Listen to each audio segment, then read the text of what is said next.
two of New York City's largest hospital systems. She joins us now. Thank you so much for joining us. And first of all, very happy to hear that you are doing well. Give us a quick check, though, on how things have been for you and your health. Are you okay right now? Thank you so much for having me. Yes, I have made a full recovery. I'm happy to report that I am healthy and well.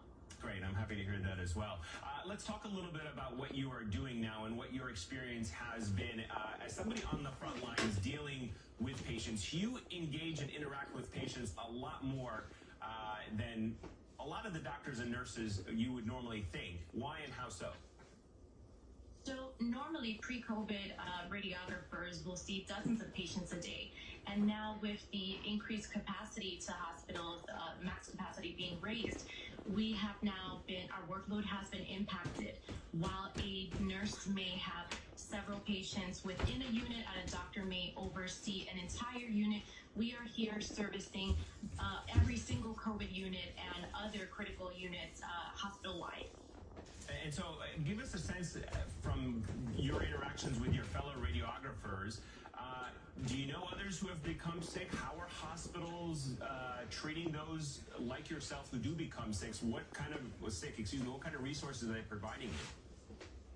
Absolutely. Several of us have actually contracted the coronavirus in both hospitals, and what is being done is what's called active monitoring, where nurses from, let's say, employee health services or the workforce actually call and monitor you via phone call from home.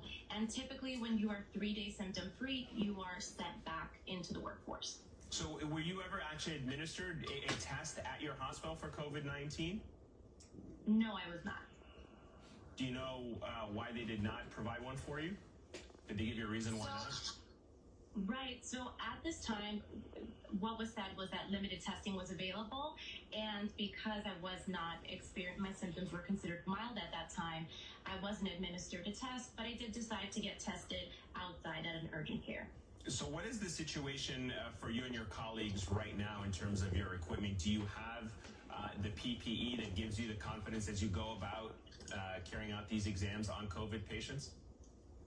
So what I do want to say about that is upon request, we're able to get the PPE that we do need. I will never stop saying, and I don't think anyone at any hospitals in New York will stop saying, please do not stop donating PPE. We'll never say that. Please continue to send along any PPE, particularly for us in our hospitals. Face shields are very important to us as we're reusing them, as well as the N95s, which a lot of us feel much more protected wearing an N95. We're reusing those and placing surgical masks on top, which we do dispose of daily. All right. Let me just finally ask you really quickly, what do you think people should know about the type of work that you're doing on a daily basis and the personal sacrifice that you make? I think it's very important for health and hospital management to really see us and acknowledge us as frontliners.